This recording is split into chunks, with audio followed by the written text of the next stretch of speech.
This is a war. This is a battle. We have to know how to fight it. How do we approach holding the non-Jewish world accountable? We are fighting something that is global, that is both disorganized and organized. Can you identify things that Jews in the 30s did or didn't do that we can learn from now? When they say they want to kill you, you're better to believe them than to dismiss it.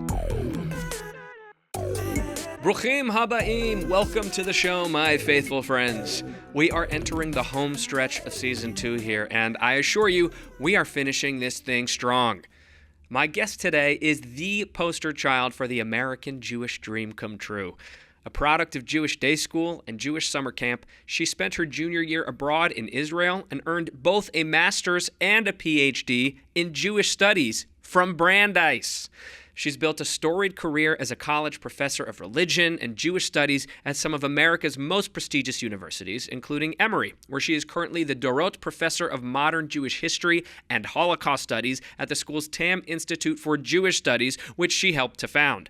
She's also a celebrated author who wrote a book about Holocaust denial, for which she was sued by a Holocaust denier, beat him in court, then wrote a book about that, which was then turned into a movie in which she was played by Jewish Oscar winner Rachel Weisz. Every Jewish mother's dream. To top it all off, in 2022, she was appointed by President Joe Biden as America's special envoy to monitor and combat antisemitism, the first to hold the position at the level of ambassador. She's also a fan of this show, and I'm honored she's beaming in from Atlanta to be with me today. Please welcome the woman who strikes fear in the hearts of anti-Semites everywhere, the iconic Deborah Lipstadt. Thank you, Jonah. I wish it was only true that I struck fear or I paralyzed them. That's what I want. I want paralyzing powers. Deborah, so as I mentioned, you have this role of the special envoy for monitoring and combating anti-Semitism. Bad news, it didn't work. There's still anti-Semitism. We didn't do it. It's worse than ever. So what, if anything, surprises you about the situation we as Jews find ourselves in today? First of all, back on the point that it's worse than ever, the only consolation, or Israelis would say chatzi nechama, half a consolation, is that I say it might have been worse if I hadn't been in the job. There we go. It's pretty darn bad. There was a stabbing in Golders Green, one of the most iconic Jewish suburbs of London, openly. Yeah. And a few weeks ago, there was a bombing of, I think, of the Finchley Reform Synagogue, also in North London. And people said, well, they firebombed it at night. They didn't want to kill us. They just want to destroy our institutions. Now that's gone too. And it's London, we're seeing it more clearly, but just wait. What was started in London is going to spread to other places. And I am deeply, deeply concerned. It's a troubling time. To go back to the question, based on what we're seeing, what of it feels surprising? I mean, obviously, as somebody who tracks this closely, you have seen, as I have and others, anti-Semitism has been on the rise since well before October 7th for a long time. But even with that knowledge and that data, what are you finding to be surprising about just how dire things have become? First of all, the normalization. That it used to be shocking to say some of the things that you heard. In Sydney, in front of the iconic Sydney Opera House, where I've been many, many times, on October 8th, 2023, they had a rally. The Jews of Sydney were told by the police not to come because their presence would be a provocation and they couldn't ensure they could protect them. That already is shocking. This is the beginning of everything. The protesters chanted, and there's some division, I've listened to the tape many, many times, either gas the Jews or where are the Jews? I have to tell you something, it may sound strange as a Holocaust scholar. I find the quote or the cry, where are the Jews, scarier than gas the Jews. Because gas the Jews sort of is a throwback to the Holocaust. Where are the Jews? We're coming to get you now. The normalization scares me. The failure of many governments, some have tried, but more often than not, it's been rhetoric and platitude, to take strong action. And, I used to talk about this being a spectrum from right to left. I no longer do that. I talk about it as a horseshoe, where the extreme right meets the extreme left, and they agree on nothing at all except Jew hatred. when Marjorie Taylor Greene announced she was resigning from the House and made some anti-Israel comments, and Netanyahu, which were laced with anti-Semitism. When she returned to office, she was greeted by Code Pink. Code Pink, for those of your listeners who don't know, is left off the charts. They're hanging on by their fingernails. They're so far to the left. The only thing that brings them together is Jew hatred. So that's the second thing that surprises me, the way the right and the left have come together. We've seen it before. The communists hated the Jews, the capitalists hated the Jews. They blamed the Rothschilds and they blamed the Jews as commies. The failure of much of the world to recognize this not just as a threat against Jews, but a threat against Western culture, liberal democracy writ large. I'm not talking about it in a narrow form. The rule of law, international security and stability. This is an attack on our civilization as we know it, with all its flaws. And unless something is done to really confront it, there could be dire circumstances. So I want to drill down on that last piece, because I think for a lot of people, the connection is not clear. They understand death to America is, an attack on Western values, or, what's happening in the UK and sort of how radical Islam is taking over that, but not necessarily how just Jew hatred, anti-Semitism, how that is the same thing. So that like, if I'm only hearing you be terrible to Jews, that doesn't necessarily signal to me that you're coming for all of Western values. So how do you make that connection for folks? Think of the threat of anti-Semitism as a pyramid standing on its head. And the bottom point, the fulcrum, is threat to Jews, Jewish institutions, and those associated with them. I always add that last phrase because some of your listeners will remember that about a decade ago, there was an attack on a JCC in Kansas City. And 3 people were killed. None of them were Jews. People in the parking lot who were using the JCC, working at the JCC. So that's the bottom threat. And were it solely a threat to Jews and those associated with them, it would be something for a government to take and take seriously. But it's not solely that. The second tier up is threat to democracy. And very often people will say, food insecurity is a threat to democracy, voting insecurity is a threat, homelessness but here there's a specific connection. If you buy into the conspiracy theory, which is the cornerstone of anti-Semitism, that the Jews control the government, judiciary, elections, banks, media, you've essentially given up on democracy. And the flip side, and I know I'm talking to you from LA, I'll use UCLA as an example. At UCLA, during the encampment people, as I call them for lack of a more inclusive term, blocked the entrance to the library and certain parts of campus, creating what the Jewish students called the Jew-free zone, and they called it a Jew-free zone too. And if you wanted to get past them, they had questions. Are you Jewish? If you said no, they said bevakasha. They probably didn't say bevakasha, but they said the encampment equivalent of bevakasha, please go in. If you said yes, do you support Israel? Are you a Zionist? And if you said yes to either one, they didn't let you in. Now, that was shocking in and of itself, but much more shocking was standing adjacent to that setting were UCLA security guards. And when the students turned to them to say, let us pass, they said, there's nothing we can do. Well, if those students didn't lose their faith in the UCLA administration, then and the administration is the local government of the institution which they're part of. The rule they impose make sure the rule of law is observed. Or you take Columbia. Columbia students, and this is not Columbia. You hear this all over, but it was in the report on anti-Semitism on the Columbia campus. Jewish students said we had no one to go to. We went to them. They'd say, "Oh, this is a real problem, but we don't take care of that." Or in one very fine school, a student went to the person in charge of DEI and said, "I had this anti-Semitic experience." The person listened and said, "That is a serious thing. I don't handle it, but I'll call the campus chaplain." And she said, this is not about my religion. In other words, there was a failure to take it seriously, a failure to understand it. That's the second tier. The third tier is a threat to international security and stability. After October 7th, my office at the State Department, my team, about 20 people, which is not a small team at No, all, that's big. we observed a spike, a real spike in gutter level anti Semitism on PRC, People's Republic of China, web social media platforms. So I went to the different intelligence agency, National Security Council, CIA, others, people who look at these things, and I asked them, how do you explain this? And they all came up with basically the same answer. They didn't know for a fact, but these people know what they're talking about.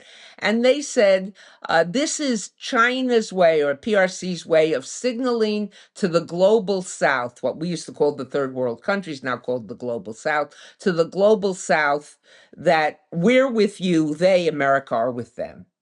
So it wasn't ideological anti-Semitism.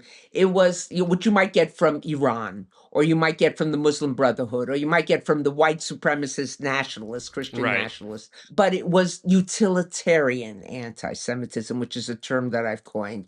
For the Yiddish speakers or German speakers amongst your listeners, it was a kochlöffel, a cooking spoon, to stir up the pot. A little over a year ago, I was in conversation at the Paris Peace Forum, which is an international gathering, with Manuel Valls. Manuel Valls was premier of France. The reason I know his name is he was premier during the Charlie Hebdo massacre and the Hyper Cacher killings.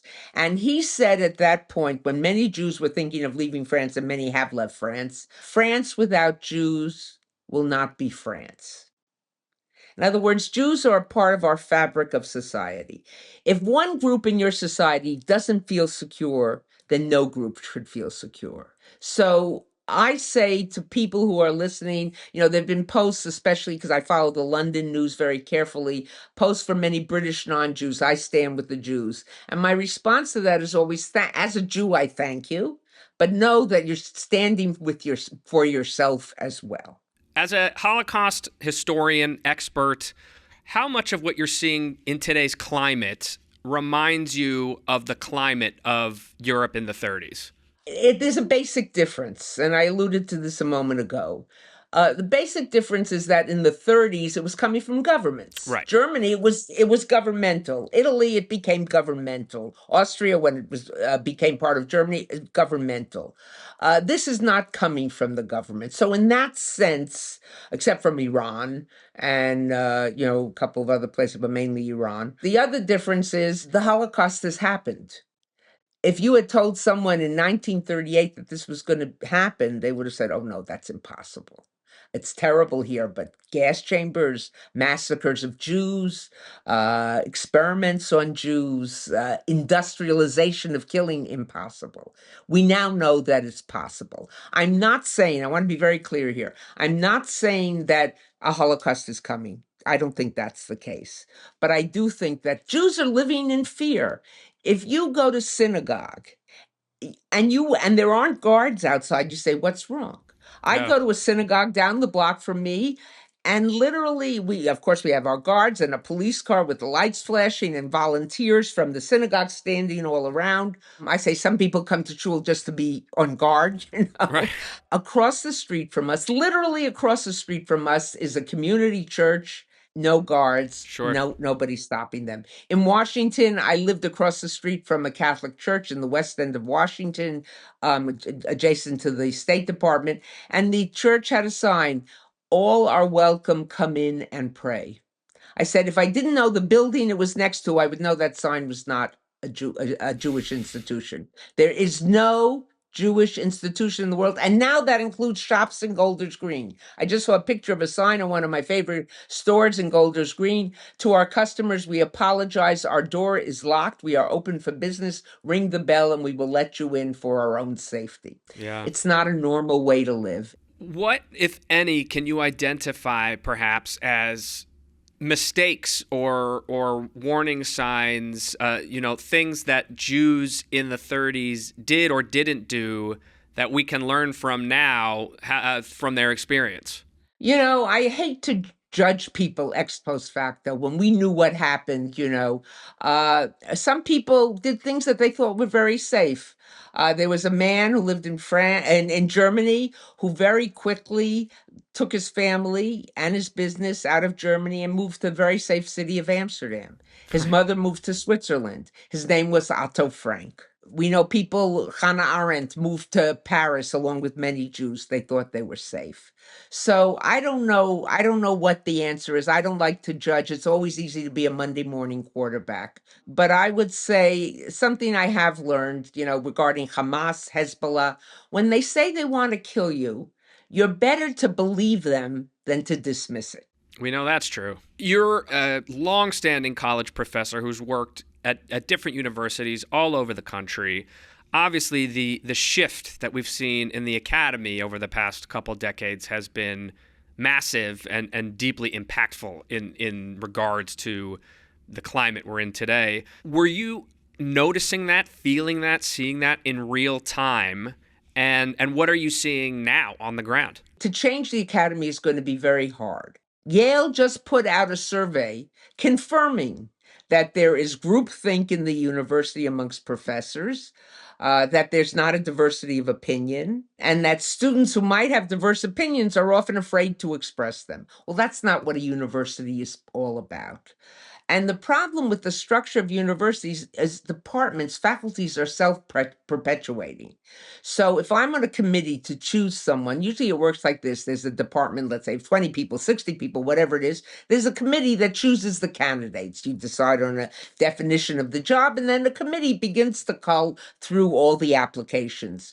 Well, that committee, if they see someone from Tel Aviv University, well, we don't want someone from Tel Aviv University, someone who was president of the BBYO, whatever it might be. You can self-select. So it's not, we reject this person because they're Israeli. They just never make it to the cut. We've seen that with attempts at Eurovision. We've seen that at the Biennale and in Venice. We've seen it in many places. This sort of self-selecting. And I think universities have to do a very hard job of thinking about this, because otherwise they're going to become irrelevant to American society. Okay, so let's get a little bit into the specifics of your role as the special envoy. This was May of 2022 until January of 2025. How different were the first 18 months of your job than the second 18 months? Night and day. Night and day. I mean, tell me when you began, sort of what was the vibe and what was your agenda, and then what did it become? At the beginning, one of the reasons I took the job, it's very interesting. At first, they asked me, was I interested, put in my name to be considered. And then I began to have second thoughts. I'm a senior professor at a university, a chaired professor. I taught 3 courses a year. I had senior seminars. I had research assistants, teaching assistants. I had what being a professor used to be like, with movies from the 60s. I had a very good life, traveled around the world. Most importantly, I could say whatever I want, whenever I wanted. I didn't have to clear it with anyone. And I was about to call the White House and say, I knew I was the top candidate. They had intimated that to me. I was about to call the White House when I had a conversation with Sarah Bloomfield, a friend of mine of many years, who's director of the U.S. Holocaust Museum. And I said, Sarah, I'm thinking of not putting my name and taking my name out. And she said, Deborah, you can't. And I thought she would begin to talk about the rise in anti-Semitism and the dangers in the world. And I said, why not? She said, the Abraham Accords. She said, there's a chance now to change the face of the Middle East. There's a chance now to change the face of the Gulf. You could do something proactive. And that really tempted me. I didn't want to go into the job just to put out fires. I mean, that's always part of the job. You can't help it when you're fighting a prejudice. But I wanted to build something. And why the Abraham Accords? Because you say the Abraham Accords really deal with relations, geopolitical relations between Israel and its Muslim majority neighbors, particularly the Gulf neighbors. Well, we saw the Abraham Accords and the problem in a somewhat different perspective, or additional, broader perspective, that many of the Gulf countries have over the years, Saudi Arabia in particular, in past decades, not in recent years, were purveyors of anti-Semitism in the Muslim world and Muslim communities worldwide. Wahhabi imams were sent out, and they may not have been told go out and preach anti-Semitism, but if they preached anti-Semitism in Brighton, England, or Brighton, Brooklyn, or any place in between, that was okay. And I felt that if I could sensitize the rulers, the leaders of these countries, and then eventually of other trips move down the ladder to opinion makers and possibly, though I don't think I could have reached them yet, the Arab street, which I put in quotation marks, the populace, we could begin to change this attitude. Because one of the things about fighting anti-Semitism is that leaders, whether leaders of countries, states, cities, institutions, university institutions, have to speak out unequivocally, expeditiously, Yeah. and then do something about it. So we were beginning to do that. We were beginning to make progress there. I had a second trip to Saudi Arabia, a very rich trip, for November 2023. It was obviously put on hold. So that was a dramatic change. From that point forward, I mean, was it, okay, Gulf states, you're on hold, I gotta go tell people to stop hating us? I mean, what did the agenda flip to? No, after that, I went to Morocco once again. I went back to Saudi Arabia, but much later. I went to Bahrain, but it wasn't as friendly. It wasn't as open. It wasn't as open to possibilities.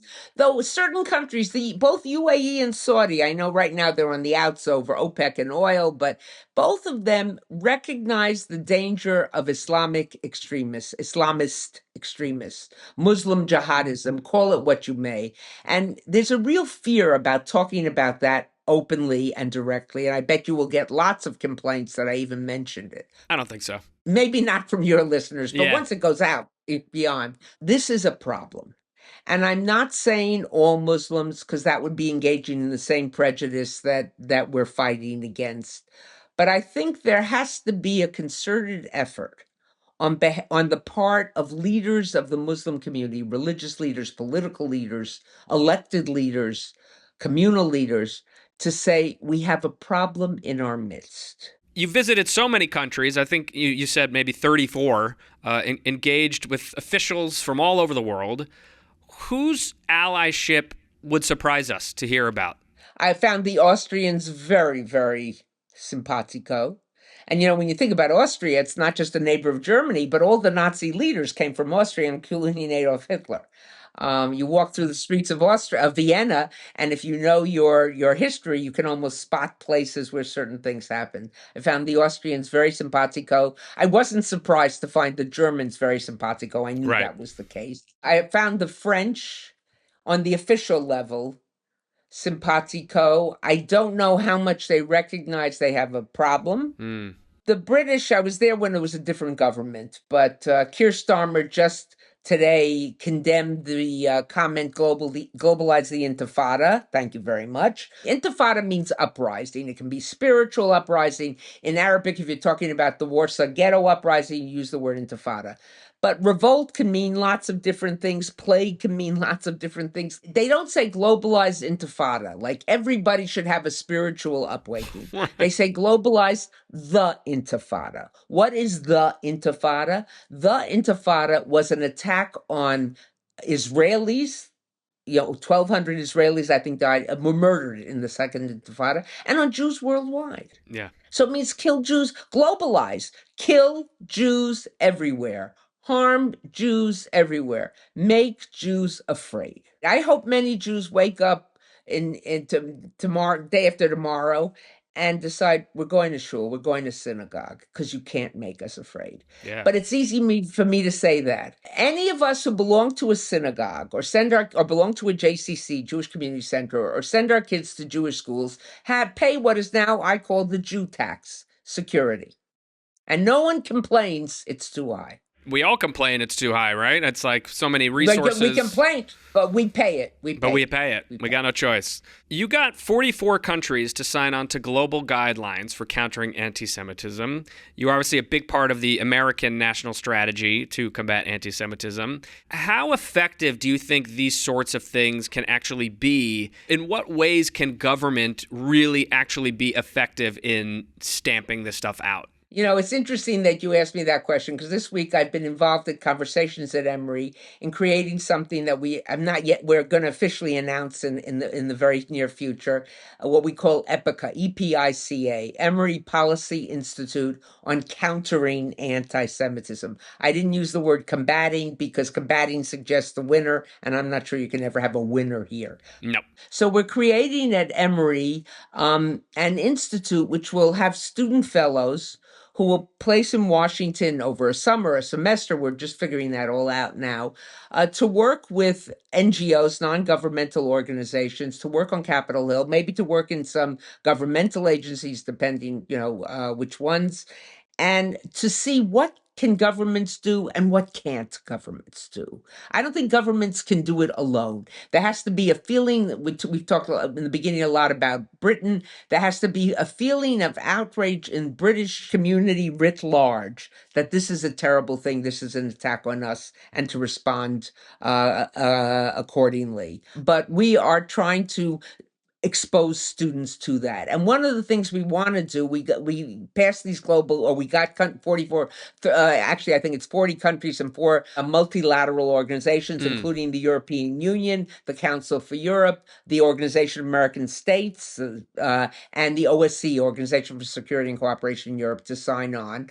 But we want to monitor them. We want to ask, did you sign on? Are you really living up to it? Or did you just sign because it was an easy thing to do? The first thing of those global guidelines, and they're on the State Department website and they're still there. It's one of the few things that I'm very grateful for this, that the Trump administration and Secretary Rubio embraced wholeheartedly, is leaders must speak up unequivocally and expeditiously. You gotta say this is wrong. Not this is wrong, but Right. I feel bad for whatever. This is wrong, but these policies are bad. This is wrong, no but. There is no but after rape. There is no but after murder. There is no but after stabbing someone on the street.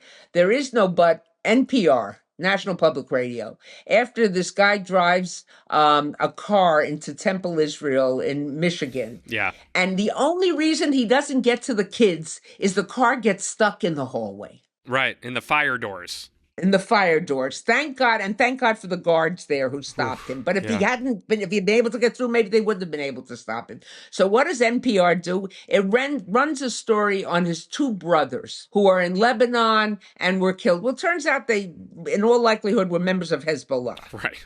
What is in your mind when you're thinking, we just had almost had a massacre of little kids? I'm sure you're a young father. Yes. When you saw those pictures of the little tables with their snacks, each plate with their little radish or their carrot and their cookie and their cracker and their cheese, because that's what they were having their snacks when they were evacuated. You run, that's the story you run.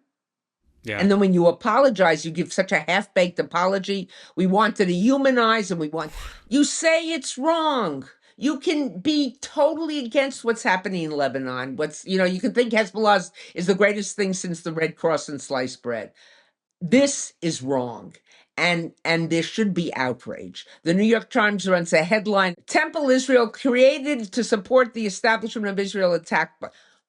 Who writes that kind of headline? Right. I mean, what does that say to you? Going back to the point I made at the very beginning, this normalization of Jew hatred is seeping down and seeping into more and more spheres, and it's okay. It's okay.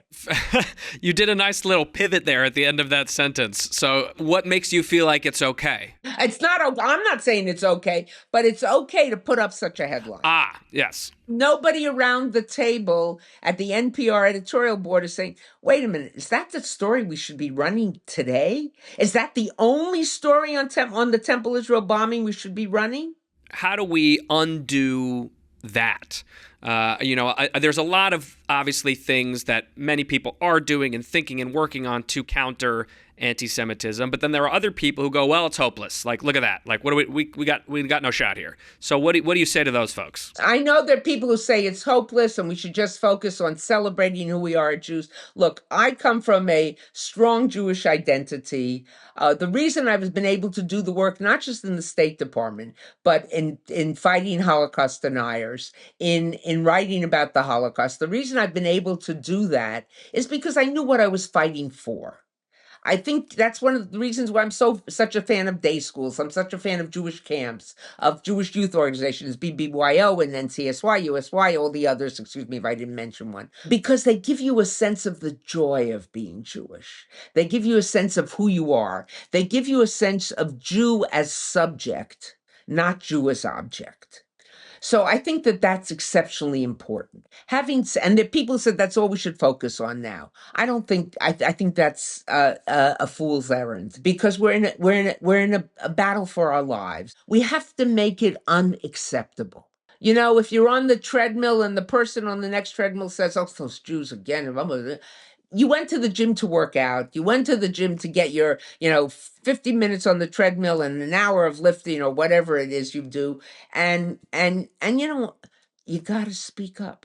You got to speak up. And to speak up, you've got to educate yourself. That's why I'm so appreciative of so many things you do. And I know I've called it out to you privately, but I'll do it publicly as well. Your takedown of Miss Rachel was so well done. Thank you. Your listeners and viewers who haven't seen it, go back and listen to it. You didn't just sit down and say, okay, I'm going to complain about her. You and the people around you, your team, did the research, had the facts, and then you explained why it's outrageous. If you really care about this, we have to be prepared to answer. At the State Department, I had lots of interns. I guess in the less than 3 years that I was there, 20 interns circulated through my office. And one of my interns came to me, Gerardo, his first name was, and he came to me on his last day for his exit interview to talk to me. And he says, I have to tell you a story. I said, yes. He said, but last night I was in my room, my dorm room, he was staying at GW, and I was playing video games with a friend of mine, and he said, a good friend of mine, he made an anti-Semitic crack. And I said, hey, dude, you can't say that. And I explained to him why he can't say that.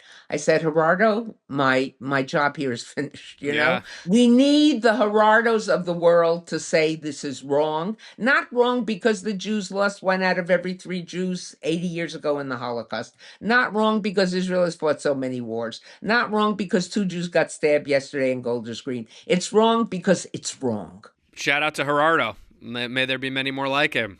Amen, brother. Amen. While you were in the role, were there things that you wanted to say or do that you weren't allowed to? Like, were your hands tied at all based on, the politics of your position? Generally, I figured out how to say what I wanted to say. One of the reasons why I was able to build the relationships and get a lot done was because I stayed in my lane, except when I feel I should go out of my lane. Give you an example. September 2022, there were riots and demonstrations in Iran. It was when Masha Amini was killed. The young woman was murdered for showing up with her hair covered and a few strands of hair showing out on the side. We've talked about her on this show before. I waited for my colleagues. The White House said something, the secretary said something, but there was no outrage. My advisor at the State Department came to me and said, Deborah, you're one of the highest ranking political appointees in the State Department. Senate confirmed. You're a woman. You fought for women's rights, Jewish women, non-Jewish women your whole life. Your voice has to be heard. And I spoke out on that. When I went out on my issue, was noticed. And we got well over 1 million retweets of that. And then others in the administration began to speak out. Anybody who says, oh, it's better now, in the past year and a half, it's gone out of control. We are fighting something that is global, that is both disorganized and organized in an effort to make Jewish life toxic. Make us think twice about going to synagogue. Make us think twice about going to the JCC. Maybe I'll watch services on Zoom instead of going because I don't, maybe I won't go into that kosher restaurant or that Israeli restaurant that I like so much. Yeah. Now I see there's a group protesting the 92nd Street Y, 92Y as it's now called, an iconic cultural institution in this country and in New York City, because it doesn't have enough pro-Palestinian or whatever take Jewish institutions and go after them. AIPAC has made some mistakes politically. There's no question about it.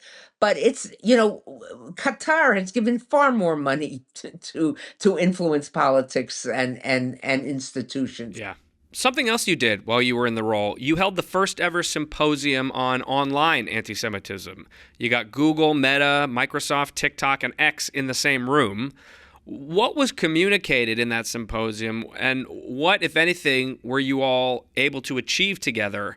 And you know, how aware or accountable are they for the dangerous atmosphere that they have collectively created? This was the work really of a member of my team, Erica Mindell. I know Erica. You know Erica, I okay. do. So it was Erica's baby, and I said to her, go with it, run for it. Those platforms had been brought into rooms and been yelled at. I had been at congressional hearing where Debbie Wasserman Schultz chaired it, and they were really berated, rightfully so, not wrongfully so. Right. And and many other called them out.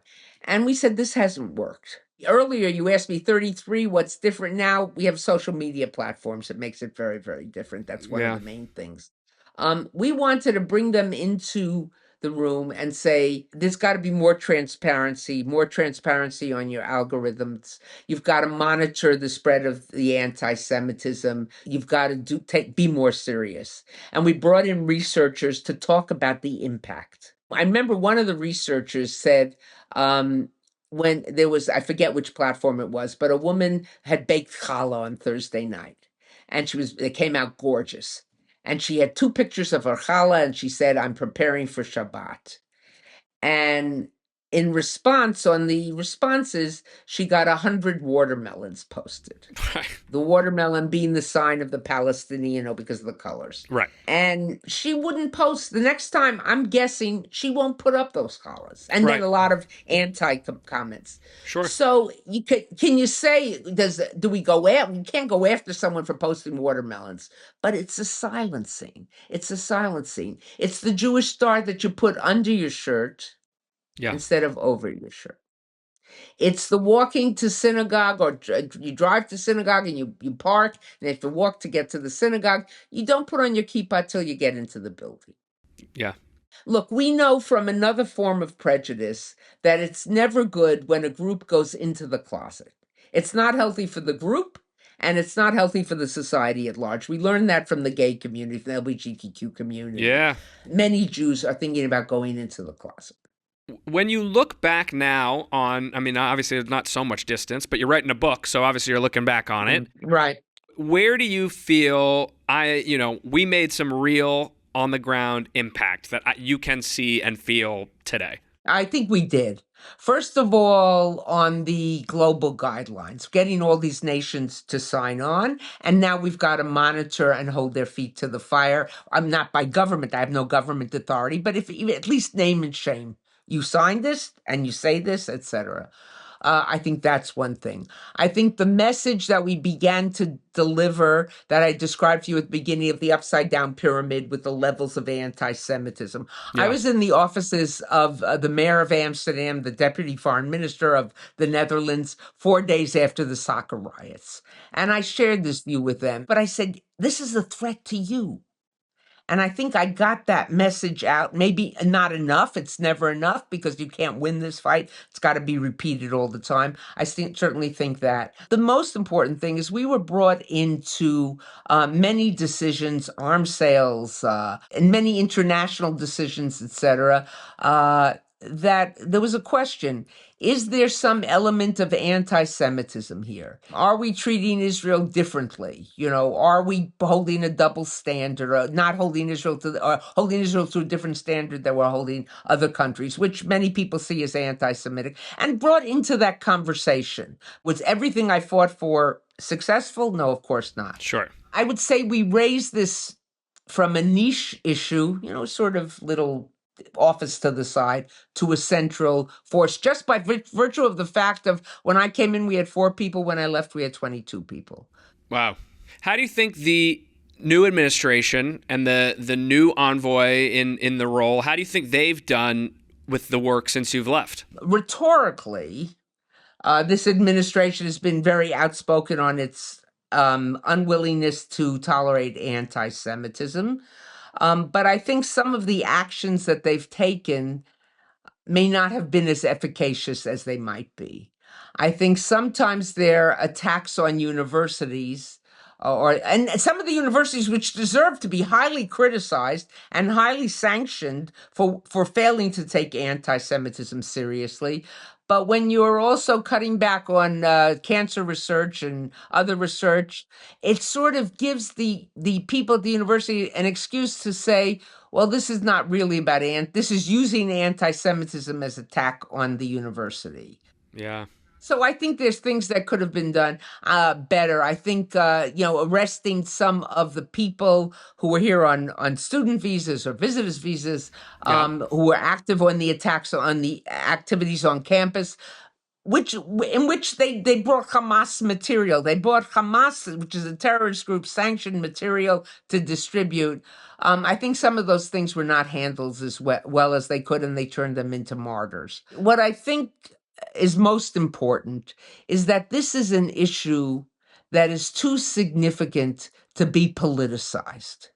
What's worse, anti-Semitism on the right or anti-Semitism on the left? Yeah. I say that's a wasteless discussion. It's a waste of time. We're over the edge. We're over the edge on the right and on the left. Sometimes I feel I'm stuck in the lone middle. Jokers to the right of me, clowns to the left of me, or whether it's clowns, whatever, stuck in the Clowns to middle the with left of you. me, jokers to the right. Here I am, stuck in the middle Stuck with in the you. middle with you. So I think we're stuck in the middle alone. Well, we're not alone. There's a whole lot of people there with us. That's it, and that's what's necessary. Not to have them align with us, identify with us because they feel sorry for us. Not to identify with us because they wouldn't say that, but what's happening to the Jews is so bad, but because it's a threat to them. It's a threat to them, and they've got to recognize it. You brought us there a little bit about the political spectrum. I want to talk a little bit about the Democrats. Given your position under a Democratic administration, you're introduced on the floor beautifully by the Jewish Georgia Senator Jon Ossoff, who has since participated in several votes barring arms sales to Israel. What do you make of the way the party has shifted, even in the time since you were in the post? Has it shifted, or is it cosmetic? Is it deep rooted?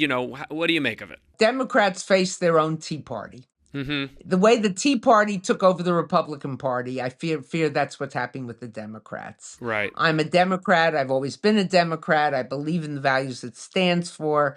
Do I believe in everything that Democrats are mouthing now? Not by a long shot. Of course not.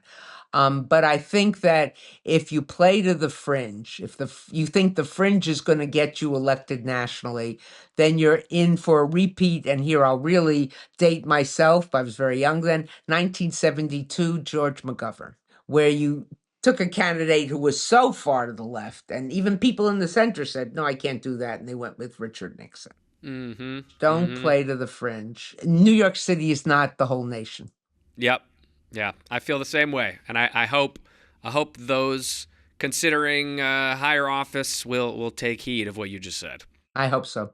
So now I want to talk a little bit about you, Deborah, the human being. You weave lots of Hebrew and Jewish text into your conversation, and you've said before Judaism was the beat of the drum to which your family marched.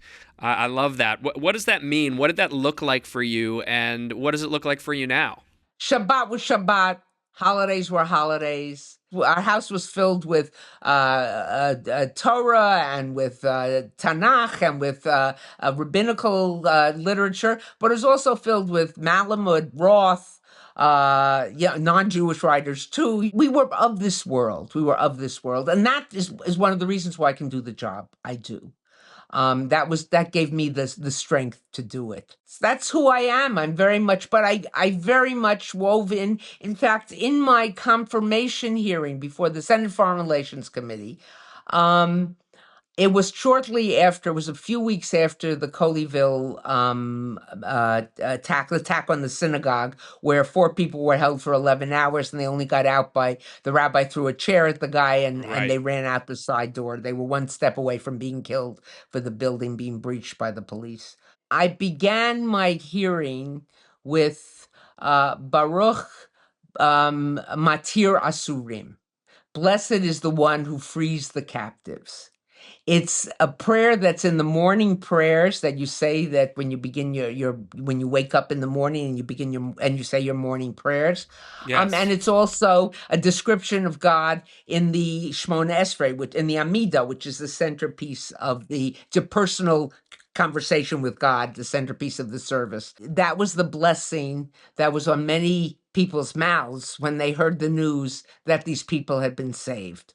I said, but for many people, there was another blessing that was they were holding on the side, but they were afraid they might have to say it. And Baruch Dayan Emet, blessed is the merciful judge, which is what we say when we hear someone has died. In other words, we're broken, we're heartbroken, but we understand this is God's will, even though we may be very sad, very angry, very distressed by this death. I would venture to say that I was the only Senate confirmation hearings where there were two Hebrew blessings said. When we launched the guidelines from the White House podium, there were four of us who spoke: the head of the deputy director of the National Security Council, the second gentleman, Del Gemhoff, and Ambassador Susan Rice, head of the Domestic Policy Council, and myself. And I was the final speaker. As Ambassador Rice said, "Deborah, you bring it home." And I finished with a quote from Pirkei Avot, from Ethics of the Fathers, Ethics of the Elders. Lo alacha ligmor, it's not unto you to finish the job. Velo ata ben chorin libater mimeno. You aren't free to not do it, not to begin it. Right. It's who I am. I can't not do it. And I don't apologize for it. I try to make it as accessible. I just automatically translate. But it's who I am. And, I find being Jewish joyous. And that's, I think, what breaks my heart most about everything that's going on, is that we're going to lose that. Folks, if you just heard that sound, that means Deborah and I just recorded 5 Deep Questions, a special segment we record every week that you can only watch or hear if you are a member of the Kehillah. That's my subscriber-only community, which you can join anytime at beingjewishpodcast.com/community. And here's a little tease of what you miss out on if you don't join. Why has this hatred been able to endure? How worried are you about the standing of Jews in America? If Jews have to leave America, then no place in the world is going to be safe for them. It doesn't start with gas chambers, doesn't start with machetes, it starts with words. Pretty juicy stuff. All right, Deborah, we're getting towards the end here. I want to talk briefly about the recent Sapir debate you did with Dara Horn, moderated by Brett Stevens at the 92nd Street Y, which was terrific and, must-see TV for much of the Jewish world. A couple of points I just want to jump in on with you. One is, and we've touched on this in the program already, but you said anti-Semitism. What's going on here? This is not normal. And something you said a few times in the debate is the non-Jewish world. You are responsible for it. How do we approach holding the non-Jewish world accountable in that way that they will hear and not be defensive by? You've been asking me questions for the past, I don't know, how many minutes it is. I don't know if I can answer that one. If I had an easy answer for that, I would have written it, published it, shared it with everyone. It's not easy. And anybody who says they have an easy answer is wrong. It's a tough battle. There's no one way. I respect Dara tremendously. I love her celebration of Jewish life. Look, we come from a tradition that applies the same reward to honor your father and your mother so your days may be long in the Ten Commandments, and have equal weights and measures. Don't cheat when you're a business person. In the Torah, it says, why? So your days may be long. And the third place it says that when you come upon the bird's nest and there's a mother bird sitting on its eggs, if you're going to take the eggs, which is a normal thing, send the mother away so she won't see you taking them. In other words, have compassion for the mother so your days may be long. We come from a tradition that equates parents, respecting parents, being honest in business, and having compassion for animals on the same level. We come from a tradition that says, let your land lie fallow every 7 years so it can rest and rejuvenate. That was ecology before we knew about green. We come from a tradition that says when you go to war against your enemy, don't cut down the fruit trees outside because you're cutting down trees so they can't hide behind the trees. The fruit trees you leave because they give you food. We come from a tradition that has so many wonderful things. I don't want a young person to think, being Jewish, I'm going to only think strong and fight the haters. Yes, be strong and fight the haters, but know that other stuff. But in contrast to in the debate with Dara, you can't only know the other stuff and say, forget fighting the haters. You've got to fight the haters, not to change the mind of the haters. That's useless. I'm not going to change Candace Owens' mind in Megyn Kelly, Tucker Carlson. I wouldn't waste a minute on it. But the people who might listen to them, we have to reach. I love this line. You say it's got to be taught and it's got to be fought. What can my audience do to join in that fight? You know, the rank and file Jew going about their daily lives, or non-Jew allies. They can start by reading. There are a number of books, and I'm going to do something very immodest, include my own in them. As Dara's book, Everybody Hates Dead Jews. Everybody loves dead Jews. Everybody loves dead Jews. Yes, They should hate that. Right. That's right. Thank you. Good catch. My book, Anti-Semitism Here and Now, which is written as a series of letters to a student and to a colleague dealing with the issue of anti-Semitism. And there are other books as well which deal with this issue. Educate yourself. Think about how to answer. Don't just get mad and say, oh, that's terrible, you're an anti-Semite. If we were going to battle, a physical battle, we would train. We would hope our soldiers would train. They would learn. They would be prepared so that when it's a battle strategy, they know what they're doing. This is a war. This is a battle. We have to know how to fight it. So first and foremost, I would urge people to start reading my book, other people's books. It doesn't matter which. I don't always say that, but in this case, there's good stuff out there. Yeah. Educate yourself so that you can be prepared to face this. All right, Deborah, we are going to finish things off here with a good old-fashioned lightning round. I'm going to throw some questions at you. You give me whatever response pops into your head. What is the favorite city that you've lived in? Jerusalem. This doesn't have to be the favorite, but a favorite non-Jewish allied voice that you listen to and you follow, you're inspired by. Douglas Murray in England, I find very, very compelling. Sure. He's amazing. This can be from any period in history. Who's one of your favorite U.S. presidents? I think Abraham Lincoln. Easy answer. He's a good one. Yeah, no. He faced a difficult fight, and he held the Union together, and he died for it. Yeah. Favorite Jewish holiday? Yom Kippur. How come? Because it's a chance to engage in introspection. Where did I go right? Where did I go wrong?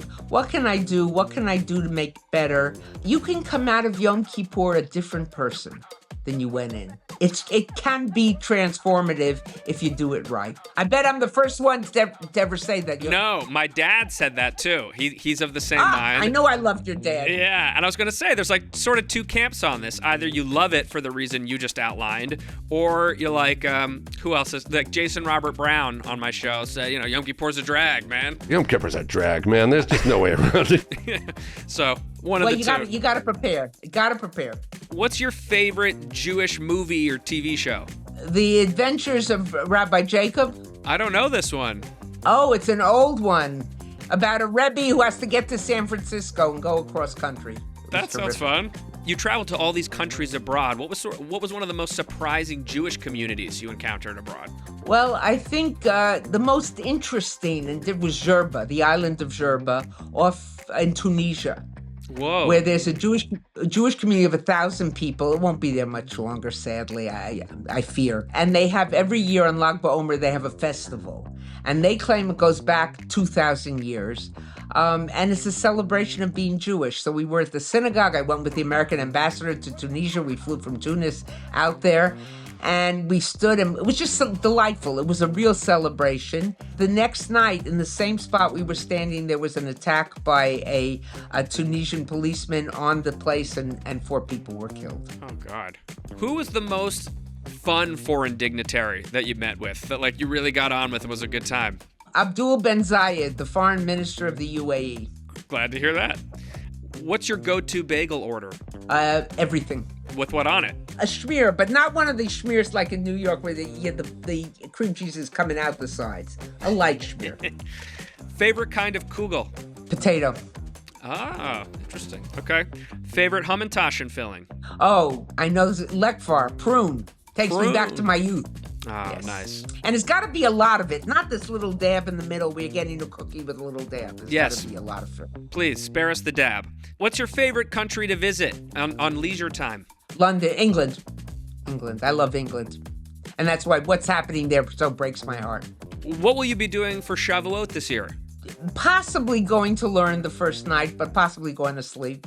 And just celebrate. I live in a wonderful community, surrounded by people of all different levels of observance, a synagogue that emphasizes community.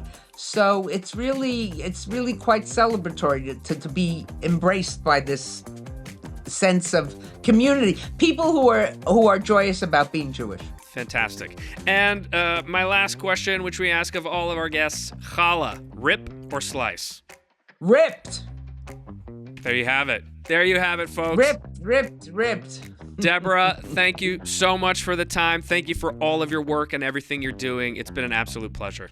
Thank you. Take care.